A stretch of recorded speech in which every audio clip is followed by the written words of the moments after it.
नमो नमः बच्चों, समाधानम में आपका स्वागत है। संस्कृत में आज हम एक बहुत ही मुख्य टॉपिक, इम्पोर्टेंट टॉपिक प्रार्थना पत्रम, इस पे हम लिखना सीखेंगे आज।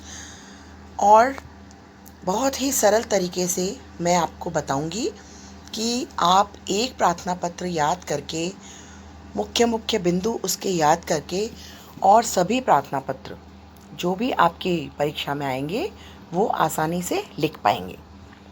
वीडियो को अंत तक आप ज़रूर देखिएगा और अच्छा लगे आपको तो आप इसे सब्सक्राइब ज़रूर करें और अपने दोस्तों को अधिक से अधिक शेयर करें ताकि वे भी इसका लाभ उठा सकें। तो हम देखते हैं एप्लीकेशन इन संस्कृत में प्रार्थना पत्रम, जैसे कि हमारे एग्ज़ाम में आते हैं बीमारी पे, आवश्यक कार्य पे, भाई की शादी पे, शुल्क मुक्ति, शिक्षण शुल्क मुक्ति या स्थानांतरण टीसी प्राप्त करने के लिए। ये 5 प्रार्थना पत्र मैं आपको आज लिखना बताऊंगी। आप वीडियो को अंत तक ज़रूर देखें और इसे याद करने का प्रयास करें। बच्चों, आप यदि प्रार्थना पत्र याद करते हैं तो कक्षा 6 से 10-12 तक आपको आसानी से 5 से 8 नंबर तक मिल सकते हैं, क्योंकि ये अलग अलग कक्षा में अलग अलग नंबर के लिए आता है और कक्षा 6 से ही प्रार्थना पत्र शुरू हो जाते हैं। आप जितनी जल्दी इन्हें हो सके याद करें ताकि आपको हर क्लास में आसानी रहे। तो आइए बच्चों, देखते हैं हम प्रार्थना पत्र लिखने का सबसे आसान सरल तरीका। प्रार्थना पत्रम। बच्चों, आपको जो ये सामने फॉर्मेट दिख रहा है, आप इसे समझने का प्रयास कीजिए। जैसा कि मैं बोल रही हूँ, आप साथ में देखिए। सेवायाम मतलब सेवा में, श्रीमंतः प्रधानाचार्य महोदय है।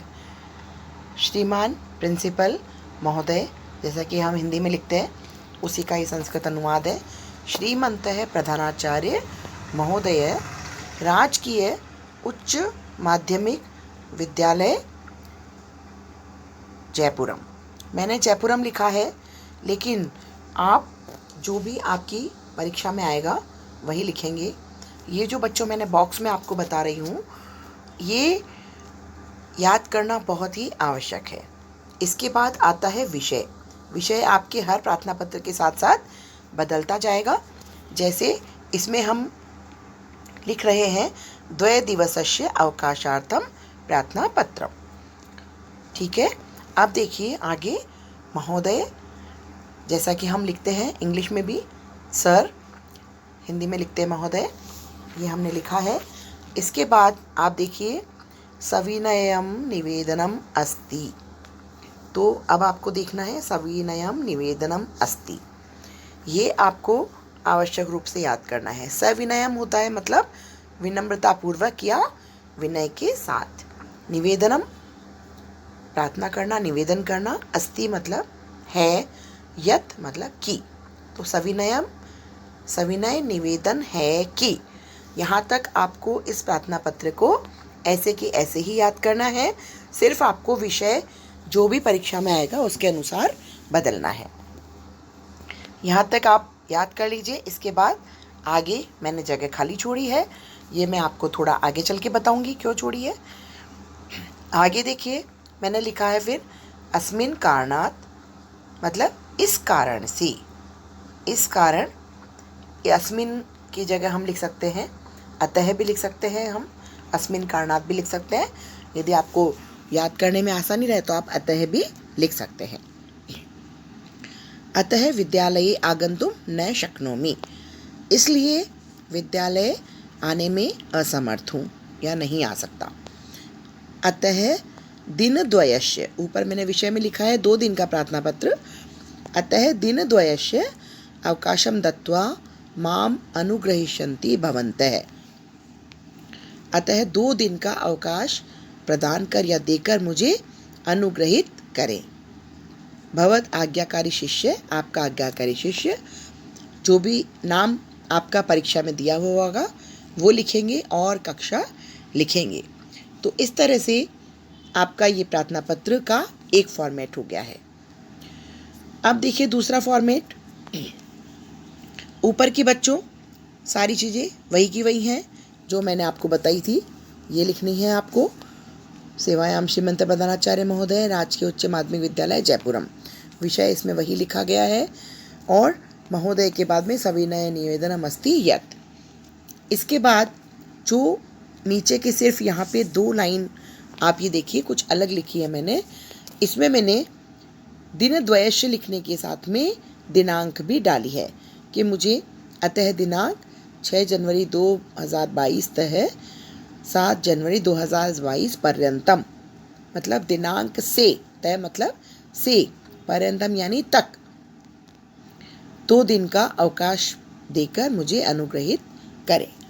तो ये इस तरह से आपको 2 फॉर्मेट मैंने बताए हैं। पहला है जिसमें सिर्फ दिन द्वयस्य अवकाशम दत्वा माम अनुग्रहिष्यन्ति भवन्तः, आप ये भी लिख सकते हैं, और कुछ और ज़्यादा लिखना चाहें तो इसमें आप दिनांक भी डाल सकते हैं। तो बच्चों ये बिल्कुल सिंपल एक फॉर्मेट है प्रार्थना पत्र का। अब आगे मैं आपको अलग अलग प्रार्थना पत्र लिखना सिखाऊंगी। सबसे पहला प्रार्थना पत्र है हमारा रुग्णावस्था कारणात्, या अस्वस्थता के कारण या बीमारी के कारण। जो भी हमारा प्रार्थना पत्र आएगा 2 दिन का या 3 दिन का हम उसे लिखेंगे। 2 दिन का है तो द्वय दिवसस्य और 3 दिन का हो तो त्रय दिवसस्य। तो अब देखिए बच्चों, हमारी जो मैंने आपको बताया था ये चीज़ें बिल्कुल यहीं ऐसे के ऐसे आपको लिखनी है और नीचे की भी ऐसे के ऐसे ही लिखनी है। लेकिन आगे देखिए, अब यत जहाँ तक लिखा था हमने, सविनयम निवेदन अस्ति यत, यहाँ तक आपने याद किया हुआ है। आगे आपको लिखना है विगत रात्रितः। विगत यानी पिछली, रात्रितः रात्रि से, अहम यानी कि मैं, ज्वर पीड़ितो अस्मि, बुखार से पीड़ित हूँ। ज्वर बोलते हैं बुखार को, बुखार से पीड़ित हूँ। तो अब आपको सिर्फ इतनी सी लाइन याद करनी है यदि बीमारी का प्रार्थना पत्र आता है तो, कि विगत रात्रितः अहम ज्वर पीड़ितो अस्मि। ये बहुत कठिन लाइन नहीं है, आपको सिर्फ इतनी सी लाइन याद करके आप बीमारी पे प्रार्थना पत्र लिख पाएंगे। आगे पूरा लिखा हुआ है हमारा, अस्मिन् कारणात् या अतः विद्यालय आगन्तुं न शक्नोमि, अतः दिनांक 6 जनवरी 2022 तः मतलब से 7 जनवरी 2022 पर्यंतम यानी कि तक दिन द्वयस्य अवकाशम दत्वा माम अनुग्रहिष्यन्ति भवन्तः। आगे आप जो भी नाम लिखेंगे जो कि आपको परीक्षा में दिया हुआ होगा वो, अभी मैंने लिखा है समर्थ कक्षा, आप जो भी उसमें होगी वो लिखेंगे, लेकिन साथ में दिनांक डालना मत भूलिएगा। जो भी आपको दिनांक, क्योंकि इसके बिना प्रार्थना पत्र अधूरा होता है और इसमें हर चीज़ का एक नंबर आपको दिया जाता है। तो बच्चों ये आपका एक प्रार्थना पत्र हो गया। अब देखिए इसी फॉर्मेट में हम दूसरा प्रार्थना पत्र लिखेंगे, आवश्यक कारणात्। आवश्यक कारणात् हमारा फॉर्मेट वही है। अब हम इसे सिर्फ यत, यत के आगे क्या लिखना है हमको, मम गृहे यानी कि मेरे घर पर आवश्यक कारणम अस्ति, मेरे घर आवश्यक यानी कि बहुत ही ज़रूरी कार्य है। सिर्फ आपको इतना सा लिखना है। इसके बाद आपका ये प्रार्थना पत्र ऐसे कैसे आपको जो आपने याद कर रखा है वही लिखना है। मम गृहे आवश्यक कारणम अस्ति, साथ में दिनांक जरूर लगानी है ताकि आपका प्रार्थना पत्र पूरा हो जाए।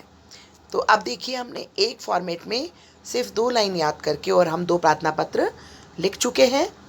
आगे देखते हैं हम ज्येष्ठ भ्रातु विवाह कारणात्। तो ज्येष्ठ भ्रातु विवाह कारणात् में जो हम प्रार्थना पत्र लिखेंगे बच्चों, इसमें भी आप देखिए कि यहाँ तक का बिल्कुल सेम है, सेवायाम से लेके और सविनयम निवेदनम अस्ति यत्, यहाँ तक, और नीचे का पूरा फॉर्मेट जो आपने पहले याद कर रखा है वही लिखा है हमने। लेकिन इसमें सिर्फ आगे जो बीच में मैंने रिक्त स्थान दिया है यहाँ मैं आपको लिखना बताऊंगी कि सिर्फ बीच की लाइनें हमें बदल के और हम कैसे भाई की शादी का विवाह का कारण लिखेंगे।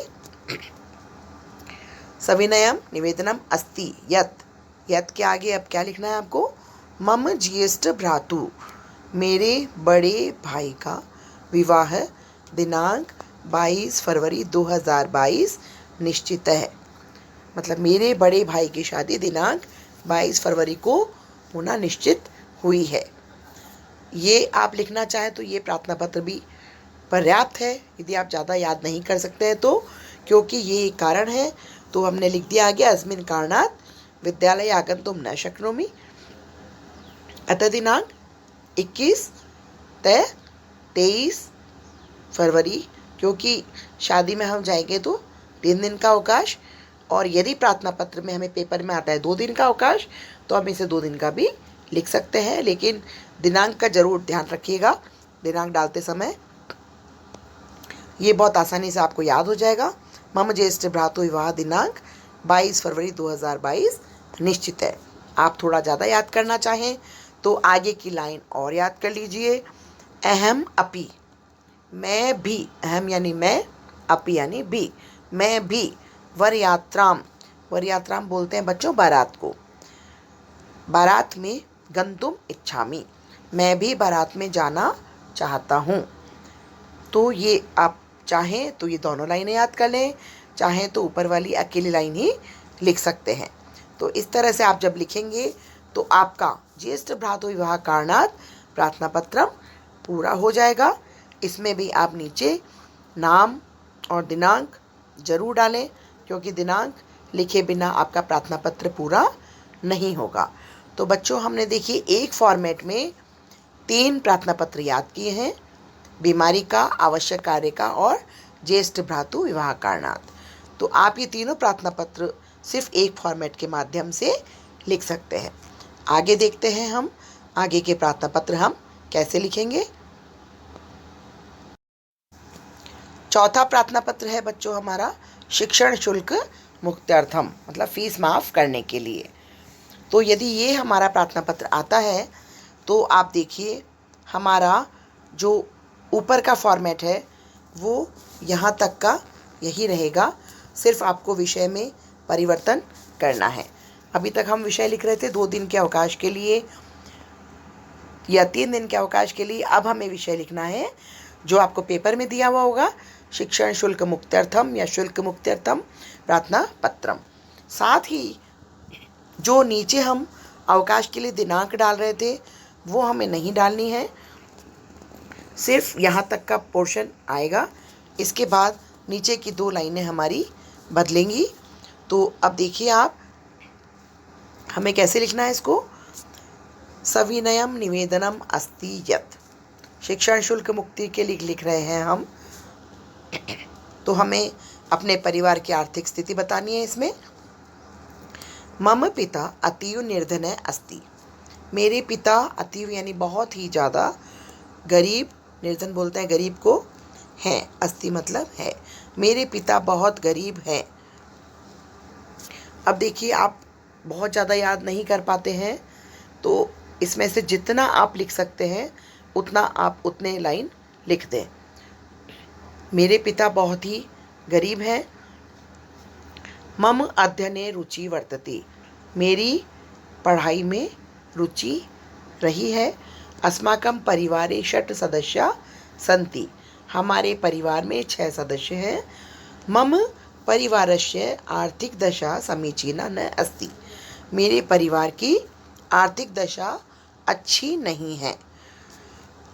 बच्चों यदि आप पूरा याद कर सकते हैं तो बहुत अच्छी बात है, नहीं तो आप सिर्फ 2 लाइन भी याद कर सकते हैं इसमें, मम पिता अतीव निर्धन अस्ति, मम अध्ययने रुचि वर्तते, यहाँ तक भी आप लिख देंगे तो भी आपका प्रार्थना पत्र पूर्ण हो जाएगा ये। और यदि आप पूरा याद कर सकते हैं तो आप इसे पूरा याद कर लें। इसके बाद आप नीचे देखिए, नीचे हमने लिखा है, क्योंकि हमें अवकाश नहीं चाहिए, इसमें 2 दिन की छुट्टी नहीं चाहिए, इसमें हमें शिक्षण शुल्क से मुक्ति प्रदान करने के लिए निवेदन करना है। तो हम लिखेंगे श्रीमंतः श्रीमान मम अध्ययने रुचि विलोक्य, मेरी अध्ययन में रुचि को देखकर, देखते हुए शिक्षण शुल्क से मुक्ति देकर मुझे अनुग्रहित करें।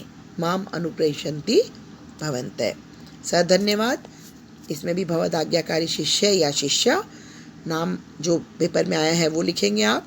मैंने इसमें समर्थ लिखा है।